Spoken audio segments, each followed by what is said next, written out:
नमस्कार, न्यूज के इकलौते फैमिली शो न्यूज की पाठशाला में आप सभी का बहुत स्वागत। मैं हूं सुशांत सिन्हा। ये वो पाठशाला जहां सबकी क्लास लगती है। सबसे पहले आपको बताऊं कि आज कौन कौन सा चैप्टर खोलने वाला हूं। 2024 में राहुल गांधी के लिए अमेरिका और जर्मनी मोदी को हराएंगे। अमित शाह से किसने कहा मोदी को फंसा दो, आज इसके बारे में भी बात होगी। रामनवमी पर ममता की चेतावनी मोदी को हराने के काम आएगी क्या? वो एक हार और ममता बनर्जी का मुस्लिम वोट खिसकने लगा है क्या? आज उसके आंकड़े दिखाऊंगा आपको। रामनवमी पर फिर चले पत्थरों के पीछे मास्टरमाइंड कौन है? 3 कुतुब मीनार मिलाकर जितनी ऊंचाई होगी, उन 3 कुतुब मीनार से भी ऊंचा भव्य मंदिर कहां बन रहा है, आज उसके बारे में आपको दिखाऊंगा। जरूर देखिएगा रामनवमी पर यह खास चैप्टर। पहली बार वो मंदिर देखिए जिसमें देवलोक भी नजर आएगा। पीएम मोदी से भिड़ने के लिए चीन ने कितने पैसे देकर दोस्त खरीदे हैं, और पीएम मोदी का गिफ्ट मंच से लौटा देने वाली महिला का सच क्या है, आज ये भी बताऊंगा। लेकिन पाठशाला में पहले दिन भर का रिवीजन, उसके बाद पहला चैप्टर।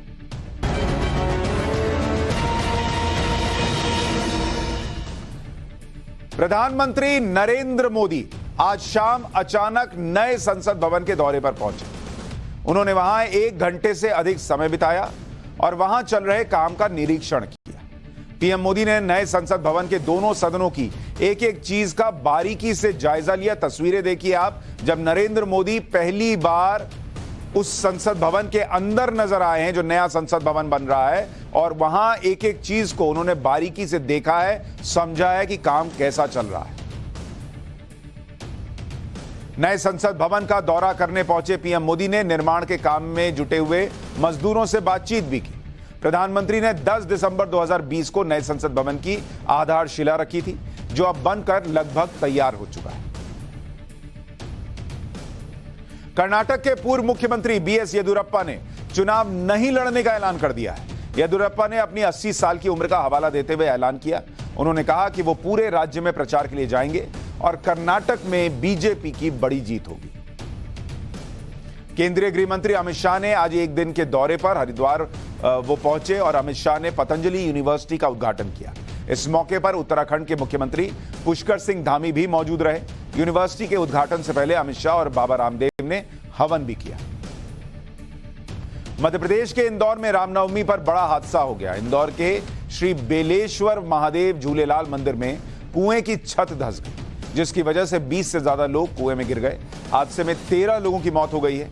प्रधानमंत्री मोदी ने हादसे पर दुख जताया और सीएम शिवराज सिंह चौहान से फोन पर बात कर रेस्क्यू ऑपरेशन की जानकारी दी। महाराष्ट्र के अमरावती से निर्दलीय सांसद नवनीत राणा ने रामनवमी पर एक वीडियो जारी किया, जिसमें वो बिना हेलमेट पहने बुलेट चलाती हुई नजर आ रही है। उन्होंने ब्लैक कलर का सूट पहना है और सिर पर केसरिया दुपट्टा बांधा हुआ है। वायरल हो रहे वीडियो में नवनीत राणा खुद को भगवान श्री राम की भक्त बता रहे हैं। तो ये हो गया दिन भर का रिवीजन। अब पाठशाला की पहली क्लास, जिसमें आपको बताऊंगा कि क्या 2024 में राहुल गांधी के लिए अमेरिका जर्मनी मोदी को हराएंगे, और किसने अमित शाह से कहा था कि मोदी को फंसा दो।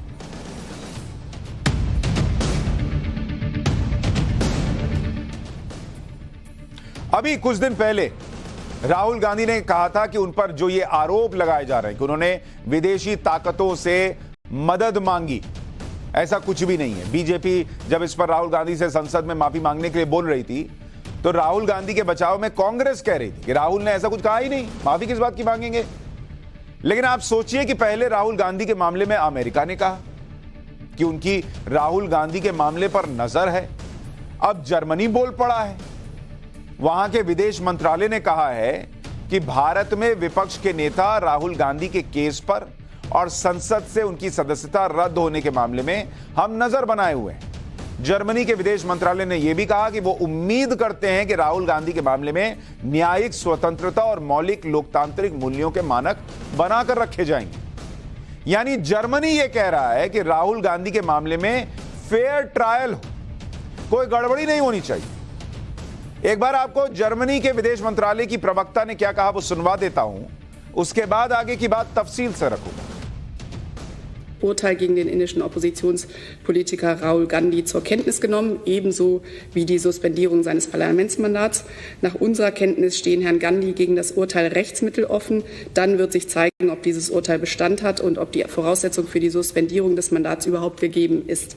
Wir erwarten, dass die Standards in Bezug auf die Unabhängigkeit der Justiz und demokratische Grundprinzipien auch für das Verfahren gegen Rahul Gandhi gelten. आपके मन में भी ये सवाल उठ रहा होगा कि बॉस, अमेरिका का, जर्मनी का क्या लेना? राहुल गांधी पे कार्रवाई नरेंद्र मोदी ने की है क्या? यहां के न्यायालय की प्रक्रिया है, उसके तहत केस चला, सुनवाई हुई, कार्रवाई हुई। ये अमेरिका और जर्मनी हमको बताएंगे कि राहुल गांधी पे वो नजर रख रहे हैं उस मामले पर। तुम कौन हो नजर रखने वाले? लेकिन कुल मिलाकर राहुल गांधी पर अब तक 2 देश कमेंट कर चुके। एक, पहले अमेरिका ने कहा कि राहुल गांधी के केस पर हम नजर बनाकर रखे हुए हैं, और अब जर्मनी ने कह दिया कि राहुल गांधी के केस पर नजर बनाकर रखे हुए हैं। बहुत सारे लोगों के मन में यह सवाल है कि अचानक से अमेरिका और जर्मनी राहुल गांधी के मामले में कमेंट क्यों कर रहे हैं? भाई, इन दोनों देशों का इस केस से क्या लेना देना? यह तो भारत का अंदरूनी मामला है, इसमें इन दोनों देशों को टांग अड़ानी ही नहीं चाहिए। अच्छा, बड़ा सवाल तो यह भी है कि भाई, अगर इन देशों को राहुल गांधी और भारत के लोकतंत्र की इतनी चिंता थी तो राहुल गांधी पर तो नेशनल हेराल्ड का भी केस चल रहा है, उस मामले में उन्हें बिठाकर पूछताछ भी हो चुकी है। वो तो तब भी आरोप लगाते रहे कि यह सब भारत की सो कॉल्ड तानाशाह सरकार उनकी आवाज दबाने के लिए कर रही है। तब तो अमेरिका और जर्मनी ने नहीं कहा कि हमारी नजर है नेशनल हेराल्ड केस पर, हम देख रहे हैं कि लोकतांत्रिक मूल्यों का पालन हो रहा है कि नहीं हो रहा है। ये तो तब नहीं कहा ना, आपको याद है किसी देश ने कहा था? नहीं कहा था। लेकिन जैसे ही राहुल गांधी विदेशी धरती पर याद दिलाकर आए कि बॉस, भारत में लोकतंत्र खत्म हो रहा है और आप सब चुप बैठे हैं, इन देशों को मौका मिल गया कि ये लो, ये तो खुद ही हमें इनवाइट कर रहा है कि भारत के मामले में बोलने के लिए। ये देश तो विदेशी फूफा है जो भारत के विकास की धूमधाम से निकलती बारात में मुंह फुलाए घूमने और माहौल बिगाड़ने के लिए तत्पर हैं। और अब इन सारे विदेशी फूफाओं को मौका मिल गया कि भारत और नरेंद्र मोदी को टारगेट करें, क्योंकि इनको तो मौका मिल नहीं रहा। इंडिया की अर्थव्यवस्था रॉकेट बनी हुई है, नरेंद्र मोदी दुनिया को लीड कर रहे हैं, तो इनको कुछ मिल नहीं रहा था। अब राहुल गांधी वहां बोल के आए तो इनको मौका मिल गया। अब ये जर्मनी बोल रहा है, अमेरिका बोल रहा है कि इंडिया में लोकतांत्रिक मूल्यों का पालन होगा। अब ये सब सुनाएंगे हमको। एक बार सुनिए कैसे लंदन में बैठकर राहुल गांधी अमेरिका और यूरोप से कह रहे थे कि उन्हें भारत में खत्म होते लोकतंत्र की चिंता होनी चाहिए। देखिए जरा। How would you react if democracy suddenly disappeared in Europe? Right? You'd be shocked and you'd be like, oh my God, that's a massive blow to democracy. Well, how would you react if something, a structure 3.5 times Europe suddenly went non-democratic? Right? That's happened already. That's not something that is going to happen in the future. That's already happened. But there's no reaction. And you know, if we're talking about Europe, that's the thing that shocks me. There's no reaction, right? And of course, there are reasons for there not being a reaction. There is sort of trade and there's money and stuff like that. But Indian democracy is a public good. And if you're looking at the democratic structure, it is the single most important public good. It's the largest. It's 3 or 4 times the size of the United States in terms of numbers. Same with regards to Europe. So the surprising thing is that the so-called defenders of democracy, which are the United States, European countries, seem to just be oblivious that a huge chunk of the democratic model has come undone, right? Which is a real problem. With regards to, and frankly, the opposition is fighting that battle, right? And it's not just an Indian battle. It's actually a much more important battle because it's a battle for a huge part of the democratic people on this planet. ये वो राहुल गांधी का पुराना बयान है और हमने वहां राहुल गांधी सांसद कांग्रेस इसलिए लिखा क्योंकि उस जमाने में वो सांसद होते थे और उनके बयानों का महत्व भी इसी बात से ज्यादा था कि भारत का एक सांसद बैठकर वहां ये बातें कह रहा है। अब तो वो सांसद रहे नहीं। लेकिन वो खुद ही कह रहे हैं कि ये दुनिया, ये भारत की ही समस्या नहीं है, और अमेरिका और यूरोपीय कंट्रीज कैसे देखकर भी सब कुछ जो है वो मुंह मोड़े हुए। और अब देखिए सबने वही करना शुरू कर दिया, इंडिया के मामले में घुसने लगे सब। होना क्या चाहिए था कि कांग्रेस और राहुल गांधी ये कहते कि किसी अमेरिका, किसी जर्मनी को हमारे मामले में बोलने की जरूरत नहीं है बॉस। वो बोलते, जब अमेरिका ने बोला तभी बोलते कि हेलो तुम ना बोलो, ये हमारे यहां की अदालत का मामला, हम देख लेंगे। जर्मनी ने बोला, इनको बोलना चाहिए था कि ए बॉस हेलो तुम ना बोलो, हम देख लेंगे। लेकिन यहां तो उल्टा हो रहा है, दूसरे देश राहुल गांधी के मामले में बोल रहे हैं, भारत के मामले में दखल दे रहे हैं, और कांग्रेस के नेता थैंक यू कह रहे हैं। दिग्विजय सिंह ने ट्वीट करके जर्मनी के विदेश मंत्रालय और जर्मनी के सरकारी मीडिया कंपनी के इंटरनेशनल एडिटर रिचर्ड वॉकर को इस बात के लिए धन्यवाद दिया कि उन्होंने राहुल गांधी के मुद्दे पर संज्ञान लिया। दिग्विजय सिंह ने कहा कि राहुल गांधी के उत्पीड़न के जरिए भारत में जिस तरह से लोकतंत्र को दबाया जा रहा है, इस पर ध्यान देने के लिए जर्मनी के विदेश मंत्रालय और रिचर्ड वॉकर का बहुत धन्यवाद। ये खुश हो रहे हैं कि दुनिया के दूसरे देश भारत के लोकतंत्र में दखल दे रहे हैं। बताइए, कांग्रेस के वरिष्ठ नेता हैं सलमान खुर्शीद, बड़े वकील हैं, पूर्व विदेश मंत्री रह चुके हैं। राहुल गांधी पर जर्मनी की टिप्पणी पर सलमान खुर्शीद कह रहे हैं कि जैसे दूसरे देशों में भारतीयों पर उत्पीड़न होता है तो हम बोलते हैं, वैसे ही दूसरे देश भी बोलेंगे, हमें अपना काम ठीक से करना चाहिए। एक बार इनका बयान सुनिए और उसके बाद मैं आपको बताता हूं कि इन्होंने तो राहुल गांधी को एक और नई मुसीबत में डाला है। सुनिए पहले ये क्या कह रहे हैं। सरकार को बताना चाहिए, और सरकार को फिर अगर कोई मापदंड बनाने हैं तो सरकार वो मापदंड बनाए कि हम भी कभी किसी के बारे में कुछ नहीं कहेंगे, कुछ भी हो, चाहे हमारे आवासीय भारतीयों के साथ वहाँ दुर्व्यवहार हो, हमें कुछ नहीं कहना है, हम चुप रहेंगे क्योंकि वो दूसरे देश का मामला है। ये अगर कहीं पर अन्याय हो रहा है तो हम तो बोलते हैं ना, तो अगर हम बोलेंगे तो दूसरे भी बोलेंगे, लेकिन दूसरे ना बोलें इसके लिए हमें अपना काम इतना अच्छा करना चाहिए और अपनी व्यवस्था इतनी सुदृढ़ करनी चाहिए कि किसी को अवसर ना मिले वो ऐसी कोई बात कहें। अब बताइए, सलमान खुर्शीद कह रहे हैं कि दूसरे किसी देश में अगर किसी अप्रवासी भारतीय पर कुछ अटैक होता है, कुछ हमला होता है, तो हम लोग बोलते हैं ना, तो दूसरे देश भी बोलेंगे। अरे भाई, हम अपने लोगों के लिए बोलते हैं। क्या सलमान खुर्शीद राहुल गांधी को भारतीय नहीं मानते क्या? क्या सलमान खुर्शीद को लगता है राहुल गांधी अमेरिकी हैं क्या? या उनको लगता है राहुल गांधी जर्मन है क्या, कि जर्मनी के किसी नागरिक पर, अमेरिका के किसी नागरिक पर यहां कुछ अत्याचार हो गया तो उनका बोलने का अधिकार है? अरे कैसे दोनों मैच हो गया भाई?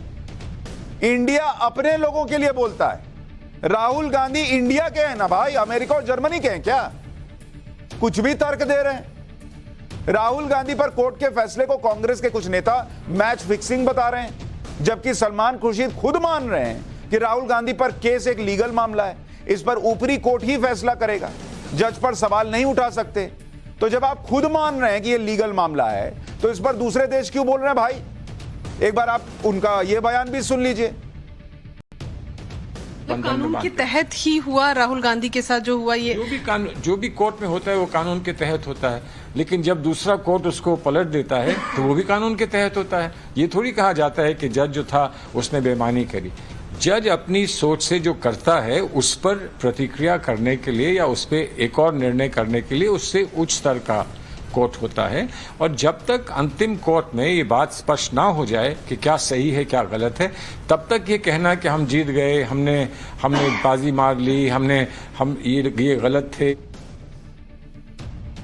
तो बॉस यही बात जाके राहुल गांधी को ना समझाइए। नव भारत के माइक पर कह रहे हैं कि जज जो है वो गलत नहीं होता, तो जब फैसला जज ने दिया और आपको उम्मीद है कि ऊपरी अदालत में फैसला पलट जाएगा, तो फिर ये सब काले कपड़े पहनकर घूमना, देश में प्रदर्शन करना, इधर उधर हंगामा करना, हम पे प्रताड़ना हो गई, भारत में लोकतंत्र खत्म हो गया, नरेंद्र मोदी तानाशाह, ये सब किस बात के लिए भाई? यही बात फिर राहुल गांधी को समझा देना था ना। वहां कुछ और चल रहा है, यहां समझा रहे हैं कि भाई देश की जुडिशरी है, ऊपर मामला पलट जाएगा। कांग्रेस नेता राशिद अल्वी भी अब इस बात से खुश हैं कि राहुल गांधी पर दूसरे देश बयान दे रहे हैं। राशिद अल्वी का कहना है कि यह बीजेपी के लिए मैसेज है, जरा उनको भी सुन लीजिए। Minister of Germany even in United States, this issue is being raised in the parliament. Media from all over the world, they are writing against this sentence against Rahul Gandhi. Bharatiya Janata Party should learn a lesson from this. They should go through the statement of these leaders, world leaders. They should try to understand why it is happening in the whole of world. It is the message to the leaders of Bharatiya Janata Party. अब आप ऐसी ऐसी बात कहिएगा और उसके बाद कहिएगा कि बीजेपी जो है वो क्यों माफी मांगने के लिए कहती है। कह रहे हैं दुनिया भर में मुद्दा उठ रहा है, बीजेपी को समझना चाहिए। अरे भाई दुनिया क्यों मुद्दा उठाएगी भारत के जुडिशरी के फैसले पर? और दुनिया मुद्दा उठा देगी तो हमारे यहां की अदालत में जो फैसला आया वो गलत हो जाएगा क्या? हम दुनिया को सुनेंगे क्या? दुनिया जज बनेगी क्या? यह बात सही है कि कई बार कुछ देश दूसरे देशों के मामले में टिप्पणी करते हैं, लेकिन ये वो मामले होते हैं जहां मानवाधिकार का उल्लंघन हो जाता है या फिर किसी देश में लोकतंत्र को दबाया जा रहा हो, किसी देश में जबरन विपक्ष के नेताओं को जेल में डाल दिया गया। राहुल गांधी के मामले में तो ऐसा कुछ नहीं हुआ। राहुल गांधी पर अमेरिका और जर्मनी जैसे देश बयान दे रहे हैं, या तो इन देशों ने राहुल गांधी का मामला सही से नहीं देखा, क्योंकि अगर देखा होता तो ऐसे बयान नहीं देते, या फिर राहुल गांधी के मामले में इन्हें कुछ कंफ्यूजन है। मैं अभी पाठशाला में कंफ्यूजन दूर कर देता हूं। भाई राहुल गांधी को 2 साल की सजा हुई है, वजह नरेंद्र मोदी नहीं है, उनका खुद का बयान है, राहुल गांधी का बयान है। नरेंद्र मोदी ने उनको भाषण लिख के नहीं दिया था, वो खुद अपनी मर्जी से बोल रहे थे। राहुल गांधी की सदस्यता गई, वजह है पहले से तय कानून जिसका समर्थन खुद राहुल गांधी कर चुके हैं। उन्होंने खुद वो ऑर्डिनेंस फाड़ा था जो सदस्यता जाने से रोकता था, तो बयान भी उनका, सजा होने की वजह उनका खुद का अपना एक्शन जिसमें ऑर्डिनेंस फाड़ दिया था, वो कानून जो कांग्रेस पार्टी लेकर आई थी। राहुल गांधी का बंगला खाली करने की बात हो रही है, वजह सांसद नहीं रहे तो बंगला भी खाली करना होगा, औरों के साथ भी होता है, इसमें कौन सी बड़ी बात हो गई? राहुल गांधी पर एक्शन हो रहा है, वजह है कानूनी मामला, राजनीतिक या कूटनीतिक मामला है ही नहीं। उधर राहुल गांधी पर एक और मुसीबत आ सकती है। मोदी सरनेम पर विवाद में अब ललित मोदी भी राहुल गांधी के खिलाफ केस करने की धमकी दे रहे हैं। ललित मोदी याद है ना, जो आईपीएल शुरू किए थे, इंडियन प्रीमियर लीग, आईपीएल के चीफ रह चुके ललित मोदी ने राहुल गांधी के खिलाफ ब्रिटेन की कोर्ट में केस करने की धमकी दे दी। ललित मोदी ने कहा कि वो तुरंत राहुल गांधी के खिलाफ यूके की अदालत में केस दर्ज कराने का फैसला कर चुके हैं। ललित मोदी ने कहा कि उन्हें यकीन है कि राहुल गांधी को कुछ ठोस सबूतों के साथ आना होगा। वो इस बात से भड़के हुए हैं कि कांग्रेस पार्टी उन्हें भगोड़ा कह रही है। ललित मोदी का कहना है कि अभी तक उन्हें किसी भी केस में दोषी करार नहीं दिया गया, तो भगोड़ा किस बात का कह रहे हो? तो वो कह रहे हैं अब ब्रिटेन की अदालत में राहुल गांधी को खींचेंगे। मोदी सरनेम पर राहुल गांधी ने जो बयान दिया था, उस मामले में अभी राहुल गांधी और फंस सकते हैं। पटना की एमपी एमएलए कोर्ट ने इस मामले में राहुल गांधी को अपना बयान दर्ज कराने के लिए 12 अप्रैल को बुला लिया है। मोदी सरनेम वाले राहुल के बयान पर बीजेपी नेता सुशील मोदी ने भी 2019 में मामला दर्ज करा दिया था। इस मामले में सभी गवाहों के बयान दर्ज हो चुके हैं और राहुल गांधी को बयान दर्ज कराना है, जिसके लिए 12 अप्रैल की तारीख तय की गई है। तो राहुल गांधी खुद अपने बयान की वजह से फंसे हुए हैं और इधर उधर से विदेशी मदद के नाम पर कांग्रेस खुश हो रही है। देखा अमेरिका बोल दिया है, देखा जर्मनी बोल दिया। राहुल गांधी को लेकर कांग्रेस ने कई दिनों से माहौल बनाया हुआ है। हालांकि इस पर पहली बार देश के गृह मंत्री अमित शाह ने भी बयान दिया। अमित शाह ने कहा कि राहुल गांधी ने अभी तक अपनी सजा पर रोक लगाने के लिए अपील तक नहीं की है। बॉस, ये किस तरह का घमंड है? आपको सब अपने मुताबिक चाहिए, आप सांसद बने रहना चाहते हो और अदालत के सामने भी नहीं जाओगे। ये किस तरह का घमंड है? कहां से ऐसा घमंड आता है? अमित शाह पूछ रहे हैं। इतना ही नहीं, अमित शाह ने यह भी कहा कि राहुल गांधी अकेले ऐसे नेता नहीं है जिनकी सदस्यता गई है। कानून की वजह से राहुल गांधी से भी ज्यादा अनुभव रखने वाले नेताओं की सदस्यता जा चुकी है। अमित शाह ने कहा कि जब लालू यादव की सदस्यता गई तब लोकतंत्र खतरे में क्यों नहीं पड़ा? जब गांधी परिवार की बात आए तभी क्या लोकतंत्र खतरे में आता है? इसी तरीके से 17 नेताओं की सदस्यता जा चुकी है और यह देश का कानून है जो कांग्रेस अपने राज्य में बदल भी सकती थी, लेकिन राहुल गांधी ने ऑर्डिनेंस को बकवास कहकर फाड़ दिया था। अब छाती पीट रहे हैं। यह अमित शाह ने पहली बार बयान दिया है। मैं अब पाठशाला में नरेंद्र मोदी और अमित शाह का वो चैप्टर भी खोलना चाहता हूं जिसमें आज आपको बताऊंगा कि किसने अमित शाह से कहा कि नरेंद्र मोदी को फंसा दो। क्योंकि आज जब इन केसेस की बात हो रही है तो माहौल यह बनाया जा रहा है, विपक्ष का एक बड़ा मुद्दा यह है कि ईडी और सीबीआई की कार्रवाई विपक्षी दलों पर हो रही है और इसलिए वो एकजुट हो गए। विपक्ष का आरोप है कि मोदी सरकार जांच एजेंसियों का दुरुपयोग कर रही है, विपक्ष के नेताओं को ही जेल भेज रही है। लेकिन जांच एजेंसियों का दुरुपयोग क्या होता है, यह गृह मंत्री अमित शाह ने उन दिनों को याद करते हुए बताया जिन दिनों में केंद्र में कांग्रेस का राज हुआ करता था और राजनीतिक टारगेट पर नरेंद्र मोदी थे। अमित शाह ने एक इंटरव्यू में कहा कि जब वो गुजरात के गृह मंत्री थे तो एक एनकाउंटर के केस में उन्हें सीबीआई ने गिरफ्तार कर लिया था। अमित शाह ने बताया कि पूछताछ के दौरान 90% सवालों में सीबीआई के अधिकारी उनसे यही कह रहे थे कि क्यों परेशान हो रहे हो, नरेंद्र मोदी का नाम दे दो तुम्हें छोड़ देंगे। यह अमित शाह ने बयान दिया है कि सीबीआई चाहती थी कि किसी तरीके से नरेंद्र मोदी को फंसा दो तो तुम्हें रिलीज कर देंगे, तुम्हें छोड़ देंगे। अमित शाह ने आगे बताया कि इस एनकाउंटर केस में उन्हें 90 दिन के बाद हाईकोर्ट से जमानत मिली थी। हाईकोर्ट ने कहा था कि गिरफ्तारी के लिए पर्याप्त सबूत नहीं है। उसके बाद उन्होंने मुंबई में आरोपों से बरी होने की अर्जी दी क्योंकि केस गुजरात के बाहर मुंबई में चल रहा था। मुंबई में चले केस में कोर्ट ने कहा था कि राजनीतिक प्रतिशोध की भावना से सीबीआई ने राजनीतिक इशारे पर केस किया और इसलिए कोर्ट ने अमित शाह के खिलाफ आरोपों को खारिज कर दिया। अमित शाह ने कहा कि ऐसे ही नरेंद्र मोदी के खिलाफ भी केस हुआ था और यह भी कोई भ्रष्टाचार का केस नहीं था बल्कि दंगों से जुड़ा हुआ केस था। अंत में नरेंद्र मोदी के खिलाफ आरोप सुप्रीम कोर्ट में खारिज हो गए। अमित शाह ने याद दिलाया कि इतना सब कुछ हो गया लेकिन उन्होंने, उनकी पार्टी ने कभी कोई हाय तौबा तो नहीं मचाई, कोई सड़क पर उतरकर प्रदर्शन तो नहीं किया, कोई काले कपड़े पहनकर जो है वो हंगामा तो नहीं किया, अमेरिका, जर्मनी, यूरोप से तो नहीं कहा कि भारत में लोकतंत्र खत्म हो गया, बताइए मुझे उठाकर अंदर डाल दिया है, सीबीआई से पूछताछ करा रहे हैं, आप लोग चुपचाप देख रहे हैं, ये तो नहीं कहा। अमित शाह ने कहा कि कांग्रेस के राज में बीजेपी के नेताओं पर जो केस हुए वो भ्रष्टाचार के केस भी नहीं थे, वो ऐसे केस थे जिन्हें फर्जी तरीके से नेताओं को फंसाने के लिए तैयार किया गया था। जबकि आज विपक्ष के नेताओं पर जो केसेस हैं वो भ्रष्टाचार के केस हैं और बदजुबानी से जुड़े हुए केस हैं।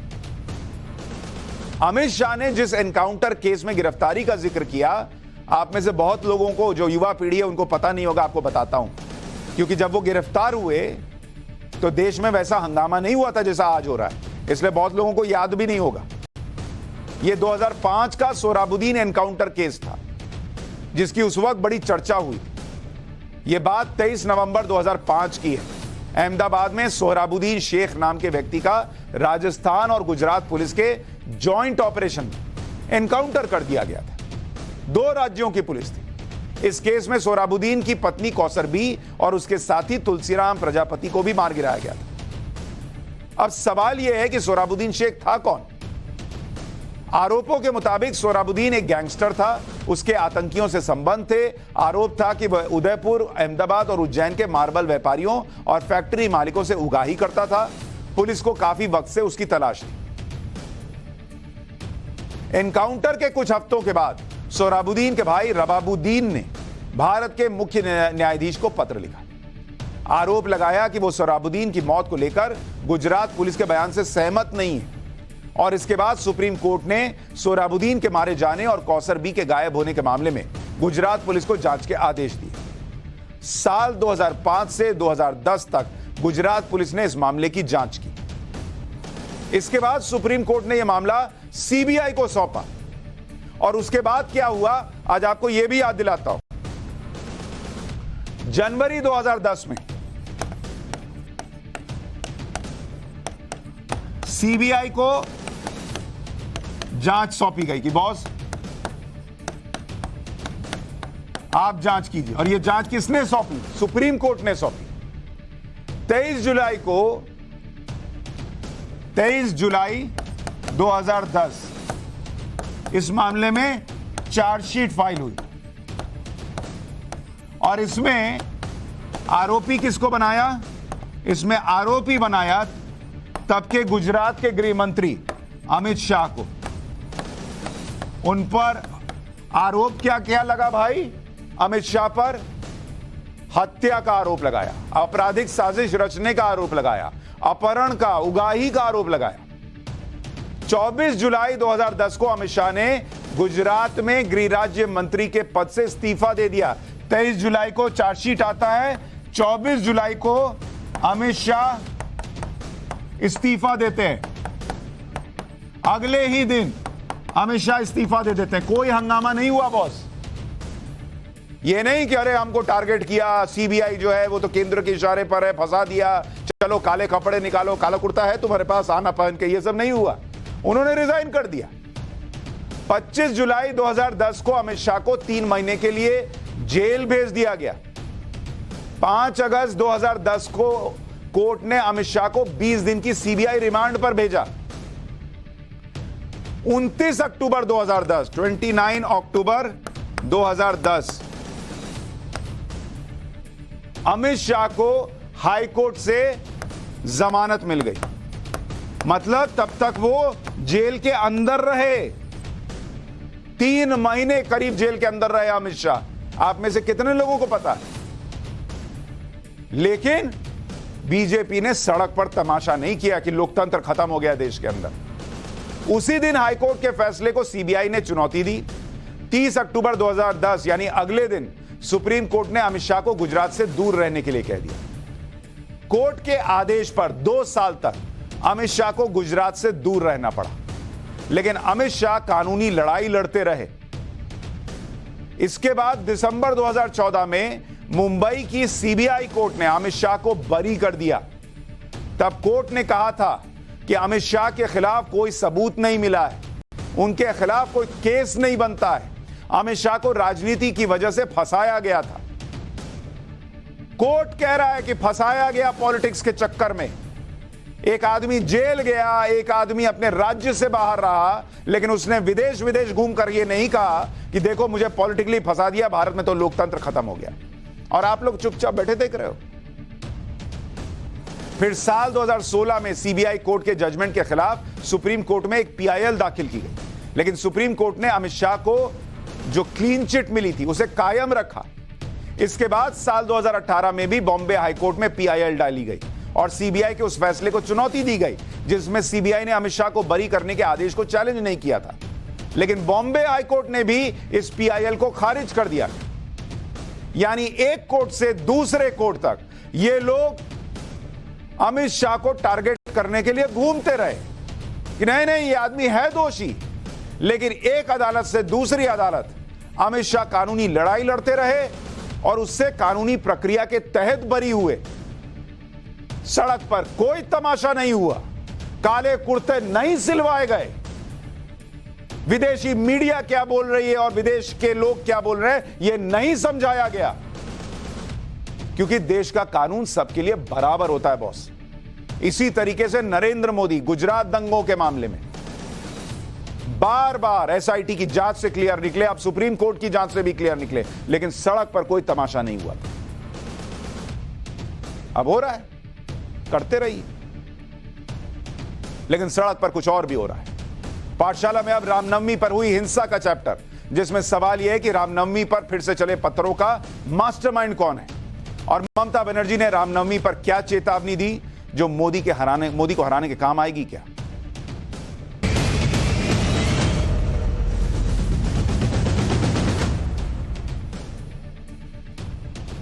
पिछले साल कमोबेश यही समय था ना जब रामनवमी की शोभा यात्रा के दौरान देश के कई जगहों पर पथराव, हिंसा और आगजनी की खबरें आई थी। फिर रामनवमी आई, फिर वही सब कुछ हो रहा है। इस साल भी वही हुआ, वैसे ही पथराव, वैसी ही हिंसा। सबसे पहले आपको महाराष्ट्र के संभाजी नगर के बारे में बताता हूं। छत्रपति संभाजी नगर, जिसका नाम पहले औरंगाबाद हुआ करता था, वहां रामनवमी से पहले बुधवार रात को हिंसा हो गई। वहां एक राम मंदिर के बाहर रात के 12:30 बजे के करीब अचानक पथराव होने लगा। उस समय कहा जा रहा है कि मंदिर में पाठ चल रहा था। पथराव से बचने के लिए लोग मंदिर के अंदर छिप गए। ये तस्वीरें देखिए आप।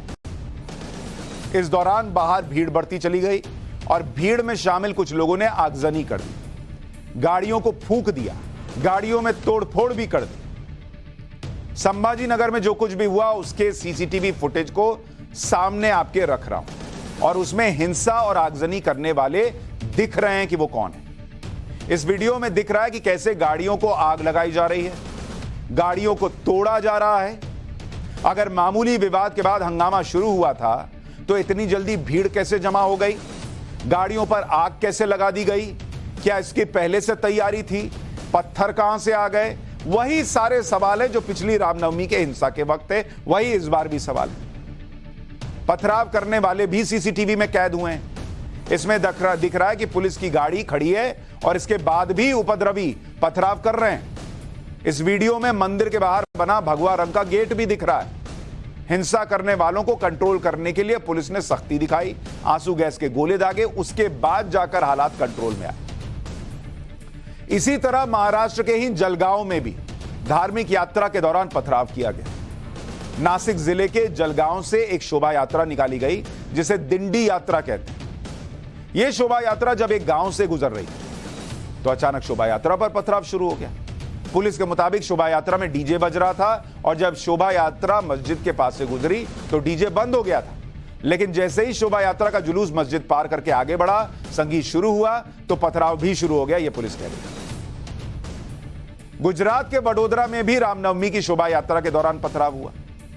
वडोदरा में रामनवमी पर भगवान राम की शोभा यात्रा निकल रही थी। शोभा यात्रा जब फतेहपुरा गरनाला चौकी के पास से गुजर रही थी तो कुछ लोगों ने यात्रा पर पथराव शुरू कर दिया। पुलिस के मुताबिक जब शोभा यात्रा सिटी थाना क्षेत्र में एक मस्जिद के सामने से गुजर रही थी तो दो गुटों के बीच टकराव हुआ, लेकिन पुलिस ने मामला संभाल लिया। लेकिन शाम होते होते वडोदरा में फिर से पथराव हुआ। शाम करीब 6 बजे कुंभारवाड़ा से मांडवी जा रही शोभा यात्रा पर पथराव किया गया। पथराव में कई लोग घायल हुए। हालात को संभालने के लिए पुलिस को आंसू गैस के गोले छोड़ने पड़े, लाठी चार्ज करना पड़ा। पथराव के बीच किसी तरह से शोभा यात्रा को निकाला जा सका। पुलिस ने कई लोगों को हिरासत में भी लिया है। माहौल इतना तनावपूर्ण हो गया था कि पुलिस को फ्लैग मार्च तक निकालना पड़ गया। दिल्ली का जहांगीरपुरी, जहां पिछले साल रामनवमी की शोभा यात्रा पर पथराव हुआ था, वहां इस बार कड़ी सुरक्षा के बीच शोभा यात्रा निकाली गई। जहांगीरपुरी सेंसिटिव इलाका माना जाता है और इसीलिए पुलिस ने इतनी सुरक्षा व्यवस्था इस बार वहां की थी। पश्चिम बंगाल के हावड़ा में भी शोभा यात्रा के दौरान बड़े पैमाने पर हिंसा हुई। शोभा यात्रा पर पथराव की घटना हावड़ा के शिवपुर में हुई। जब शोभा यात्रा गुजर रही थी तो कुछ लोगों ने शोभा यात्रा पर पथराव कर दिया। एक बार जरा तस्वीरें फुल फ्रेम दिखाई।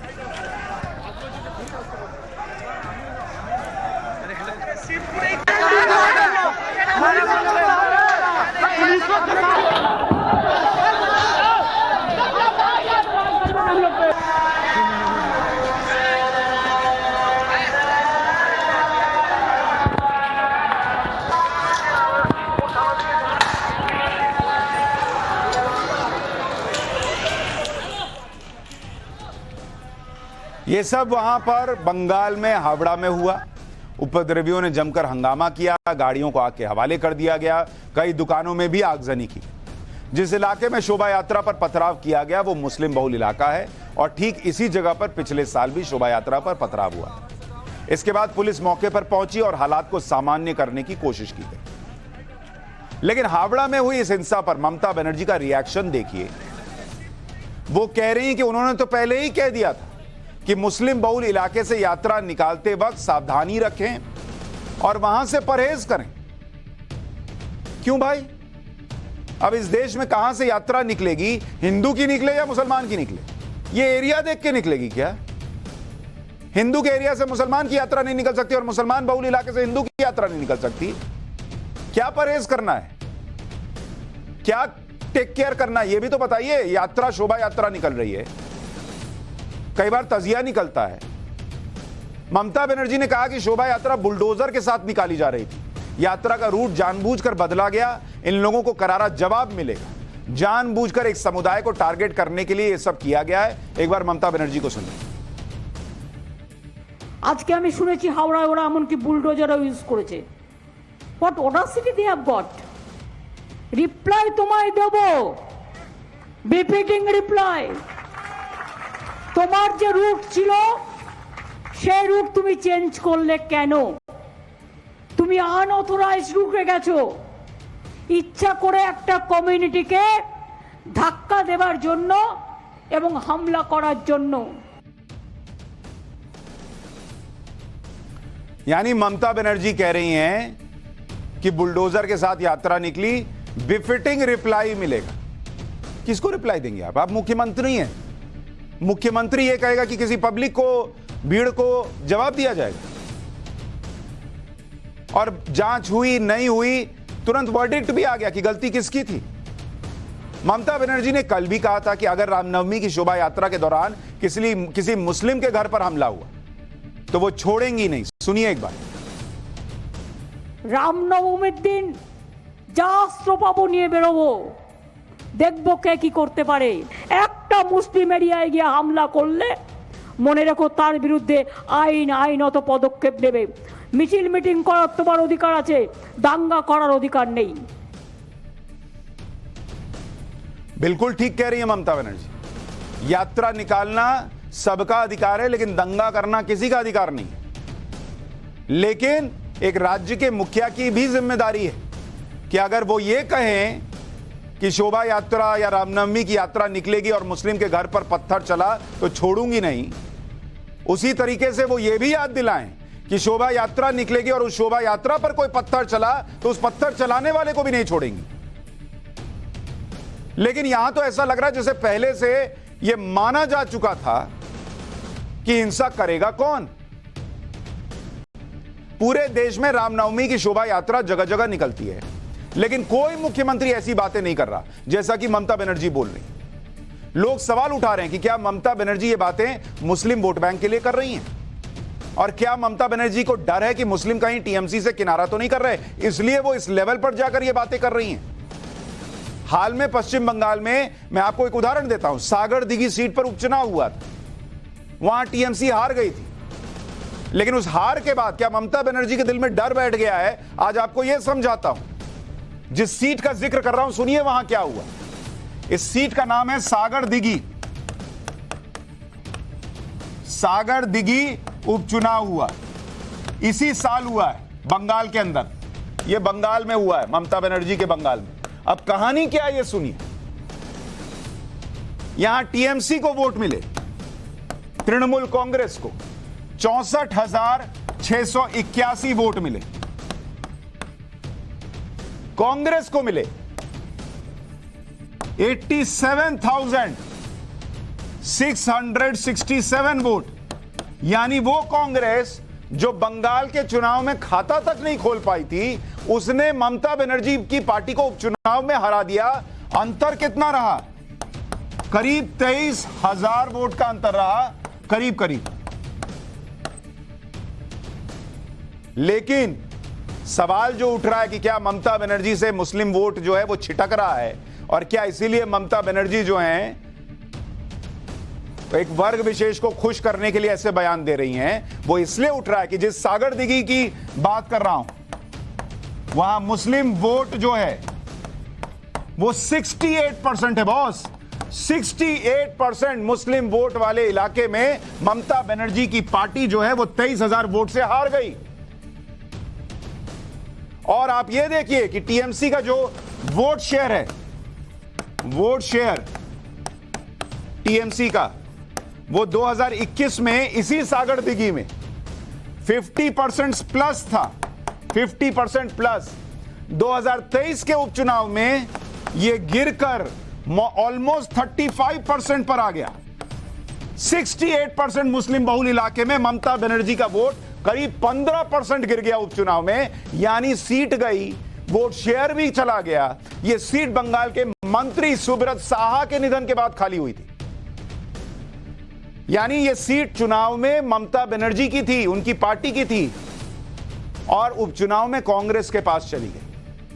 ऐसा लगता है कि जिस इलाके में 68% मतदाता मुसलमान हो, वहां टीएमसी की हार ने ममता बनर्जी को टेंशन दे दी है, और इसलिए वो इतना खुलकर कह रही हैं जो बातें मैंने अभी आपको सुनाई। ममता बनर्जी पश्चिम बंगाल में लगातार 3 विधानसभा चुनाव जीत चुकी हैं। और उनकी लगातार जीत में एक बड़ा फैक्टर मुस्लिम वोट बैंक का माना जाता है, जो कांग्रेस और लेफ्ट से छिटक कर उनके पाले में एकदम से बैठा हुआ है, हिलता भी नहीं है और पिछले एक दशक से आकर बैठा हुआ है। क्या ममता बनर्जी इसी तनाव में है सागरदिघी सीट में जो हुआ उसके बाद? क्योंकि आप देखिए, अगर मैं आपको आंकड़े दिखाऊं, समझिए ममता बनर्जी की टेंशन क्यों बढ़ी। बंगाल, उसमें टीएमसी को जो मुस्लिम वोट मिले उसका आंकड़ा देखिए, आपको समझ में आएगा कि ममता बनर्जी की टेंशन ऐसे ही नहीं है। 2014 लोकसभा चुनाव 40% मुस्लिम वोट कहा गया कि ममता बनर्जी की टीएमसी के पास गया, 40%। 2016 का विधानसभा चुनाव बंगाल का 75% मुस्लिम वोट किसके पास गया? टीएमसी के पास। फिर आया 2019 का लोकसभा चुनाव जिसमें बीजेपी ने 18 सीटें जीती, बावजूद इसके 70% मुस्लिम वोट किसके पास गया? टीएमसी के पास, ममता बनर्जी के पास। फिर आया 2021 का विधानसभा चुनाव, उसमें भी 75% मुस्लिम वोट किसके पास गया? टीएमसी के पास। तो जो टीएमसी 70 से 75% वोट मुसलमानों का ये मान के चलती हो कि कहीं और नहीं जाएगा, उसका वोट शेयर सागरदिघी में 50% से गिरकर 35% पर आएगा, तो उसको तो चिंता होगी।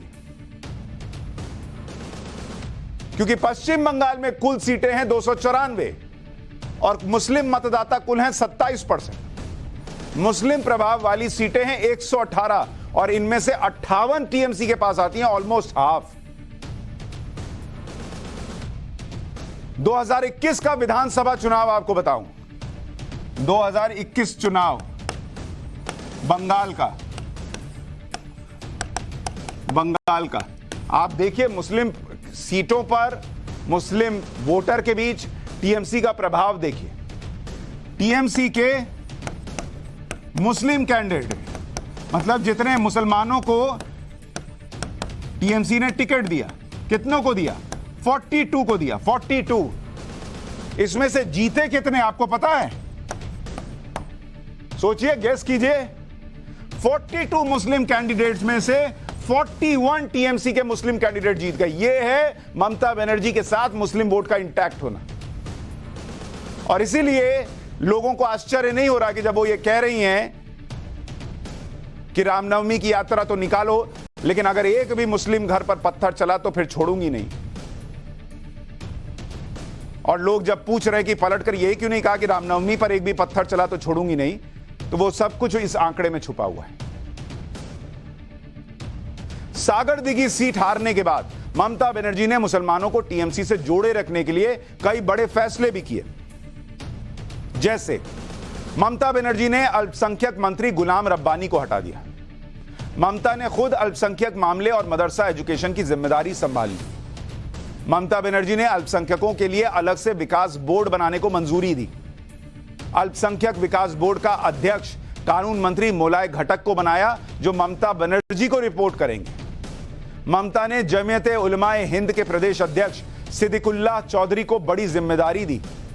सिद्दीकुल्लाह चौधरी टीएमसी से विधायक भी हैं। ममता ने चौधरी को 3 मुस्लिम बहुल जिलों की जिम्मेदारी दी।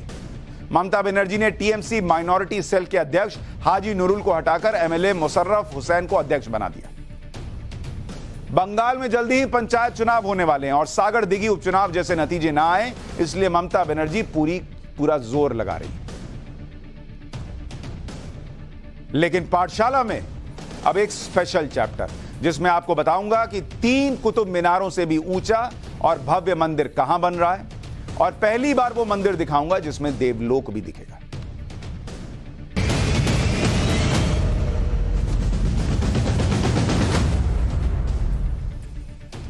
दुनिया भर में कृष्ण भक्ति से जोड़ने वाली संस्था है इस्कॉन।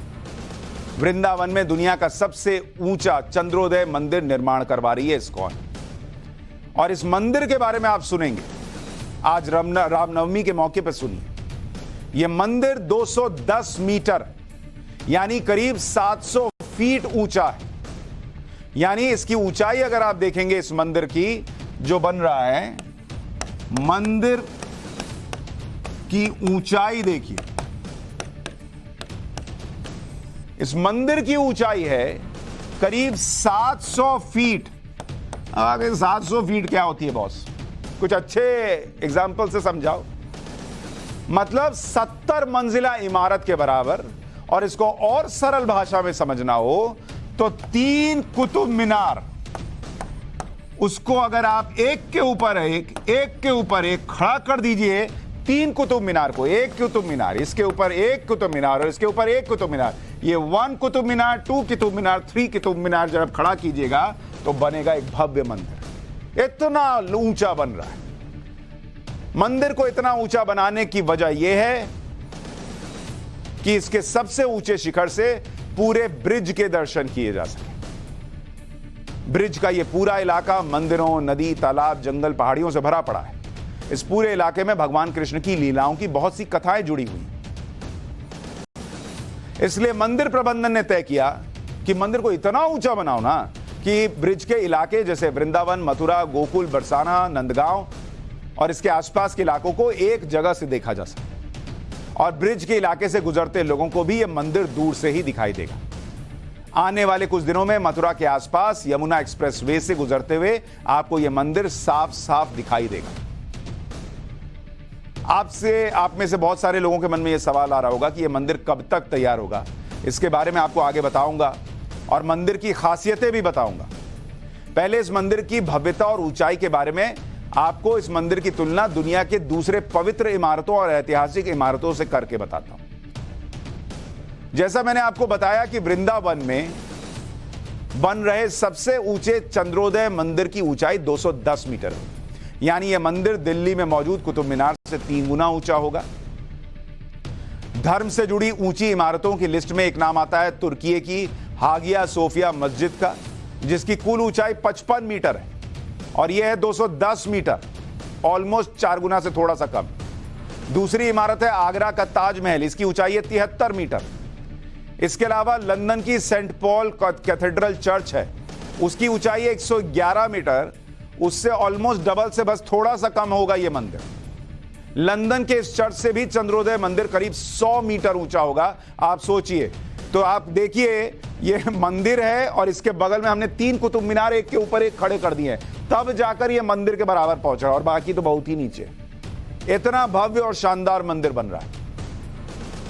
दूसरी खूबियों के बारे में भी बात कर लेते हैं, क्योंकि यह सनातन धर्म और मॉडर्न साइंस का एक अद्भुत उदाहरण बनने जा रहा है।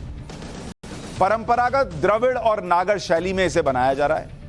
यह मंदिर 200 सालों में अब तक का सबसे आधुनिक मंदिर होगा। मंदिर के सबसे ऊंचे हिस्से तक पहुंचने के लिए एक हाई स्पीड लिफ्ट लगाई जा रही है। भाई इतना ऊंचा कोई पैदल थोड़ी जाएगा, पैदल जाएगा तो फिर सीधा ऊपर भगवान के पास ही पहुंच जाएगा।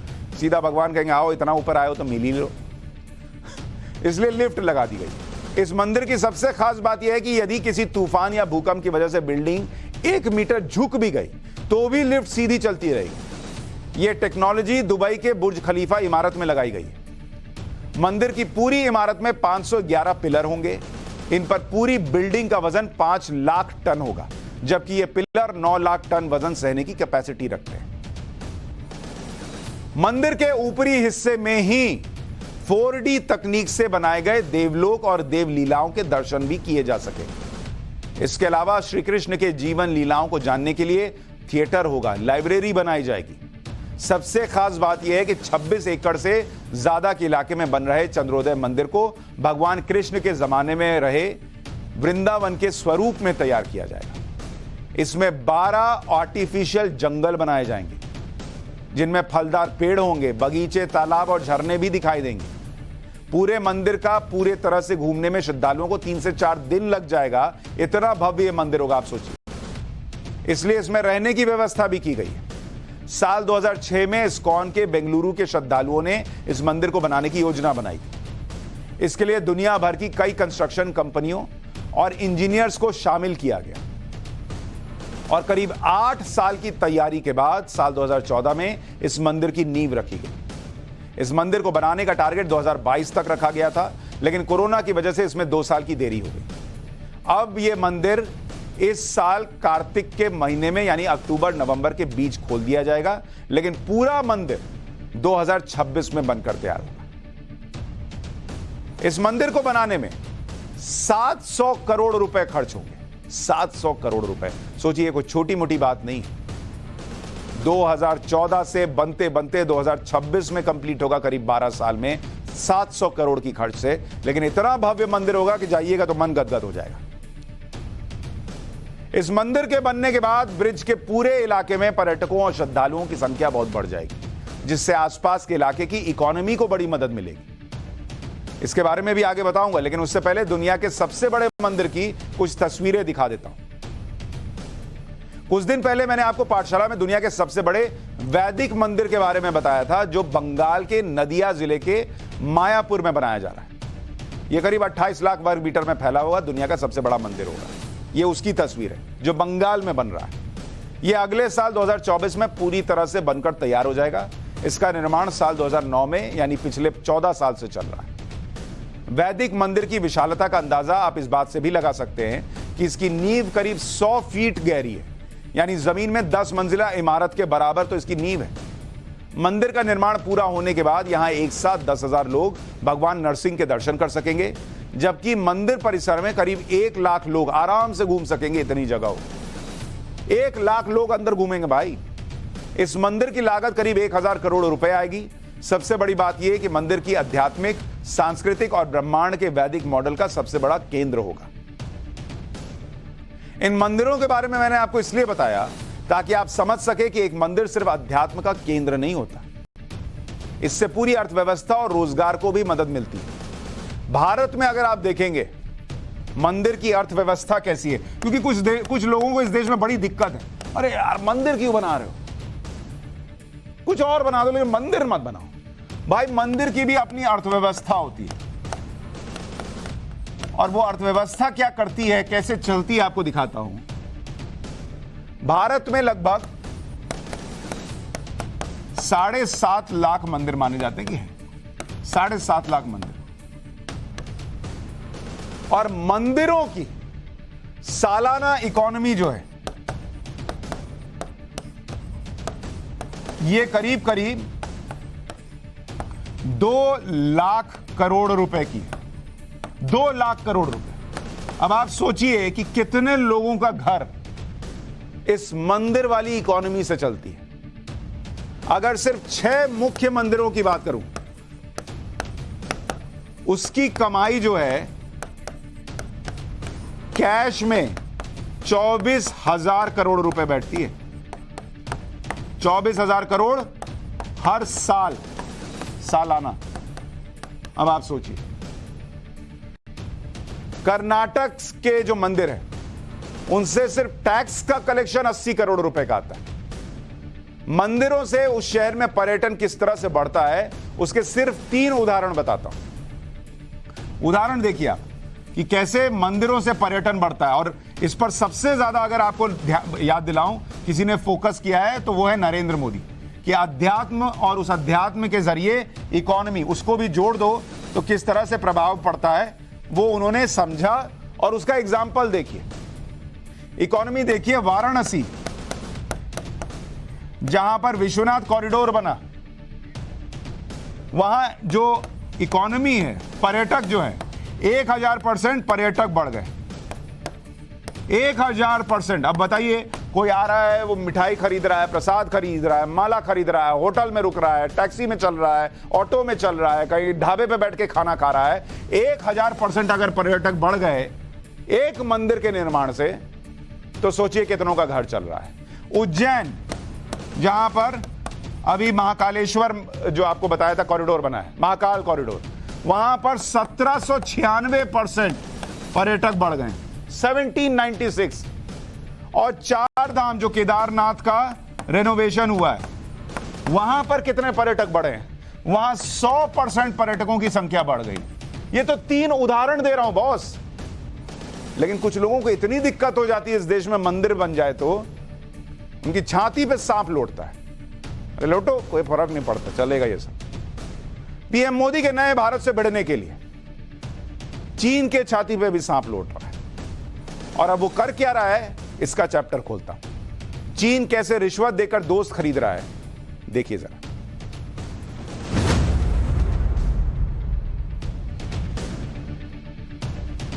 पहले दुनिया में दो ताकतें हुआ करती, एक रूस, एक अमेरिका। रूस इस वक्त यूक्रेन युद्ध में फंसा हुआ है। अमेरिका आजकल बिना कोई युद्ध लड़े ही बेदम हो रखा है। पिछले कुछ दशकों से चीन नई ताकत बना है, लेकिन भारत ने पिछले कुछ सालों से ऐसी धमक दिखाई कि चीन परेशान है कि कहीं वो भारत से पीछे न रह जाए। इसलिए चीन अब कुछ ऐसा कर रहा है जिससे वो दुनिया को मैसेज दे सके कि चीन अब भी पावरफुल है। और इसके लिए हाल ही में चीन ने 3 बड़े काम किए। एक, ईरान सऊदी अरब की डील करवाई, यूक्रेन युद्ध के लिए पीस प्लान दिया, जिनपिंग रूस जाकर पुतिन से मिले। अब चीन युद्ध खुद के पावरफुल होने का नया मैसेज उस ताइवान को से दोस्त छीन कर रहा है, जिस ताइवान पर वो हमला करने का प्लान बनाकर बैठा है। सेंट्रल अमेरिका का एक छोटा सा देश है होंडुरस। यह देश उन कुछ देशों में शामिल था जो ताइवान को मान्यता देते थे। 82 साल से 82 साल से होंडुरस ताइवान का दोस्त था, लेकिन अब अचानक चीन ने होंडुरस से ताइवान की दोस्ती तोड़वा दी और ताइवान से रिश्ता तोड़कर होंडुरस चीन के पाले में चला गया। 82 साल से ताइवान का दोस्त था, लेकिन इससे चीन की पोल भी खुल गई कि वो रिश्वत देकर दोस्त खरीद रहा है। ताइवान ने खुद बताया कि होंडुरस ने चीन के पैसों के चक्कर में उससे कूटनीतिक रिश्ते तोड़े। ताइवान के मुताबिक होंडुरस ने अपने यहां एक हॉस्पिटल बनवाने के लिए ताइवान से $45 मिलियन यानी करीब 370 करोड़ रुपए मांगे थे। फिर होंडुरस अस्पताल बनवाने के लिए ताइवान से दोगुनी रकम मांगने लगा और $90 मिलियन यानी करीब 740 करोड़ रुपए मांग लिए। इसके साथ ही होंडुरस ने एक हाइड्रो इलेक्ट्रिक डैम बनवाने के लिए ताइवान से $300 मिलियन यानी करीब 2462 करोड़ रुपए मांगे। बाद में होंडुरस डैम बनवाने के लिए मांगी गई रकम को बढ़ाकर $350 मिलियन यानी 2872 करोड़ रुपए मांगने लग गया। इसके अलावा होंडुरस ने अपना कर्ज उतारने के लिए ताइवान से $2 बिलियन यानी 16,000 करोड़ रुपए मांग लिए। मतलब जैसे इंडिया के बगल में पाकिस्तान है, मांगता फिरता है, वैसे ही ताइवान के लिए होंडुरस है, ये भी दे दो वो भी दे दो वाला हिसाब है। ताइवान के विदेश मंत्री जोसेफ वू ने कहा कि होंडुरस का अस्पताल बनवाने के लिए $90 मिलियन मांगना और खासतौर पर दूसरी बार में दोगुनी रकम मांग लेना रिश्वत मांगने के जैसा था। ऐसा लग रहा था कि होंडुरस को अस्पताल नहीं पैसा चाहिए और इसी पैसे को लेकर चीन से बार्गेनिंग हुई और चीन से कूटनीतिक रिश्ते पैसे के दम पर हासिल कर लिए गए।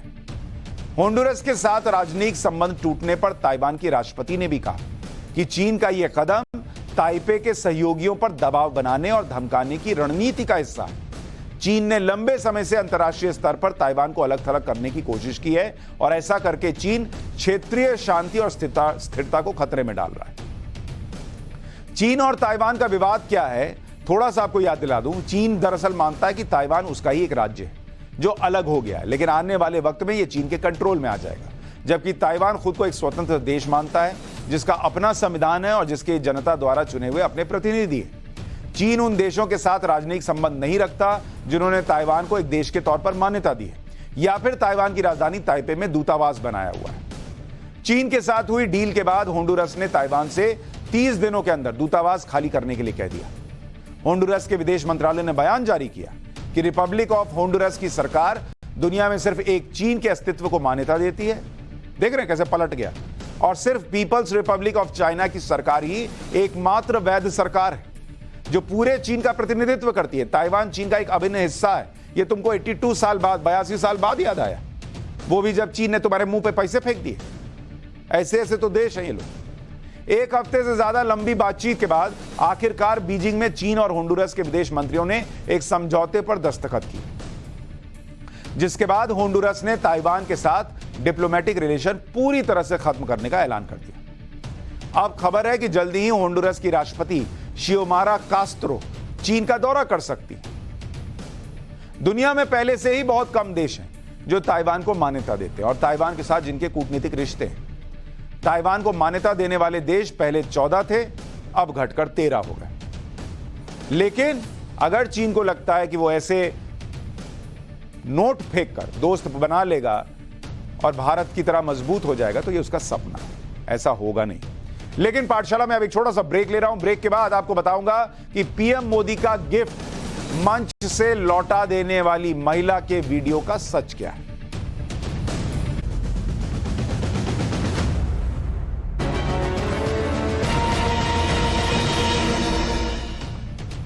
पाठशाला में अब फैक्ट चेक की क्लास।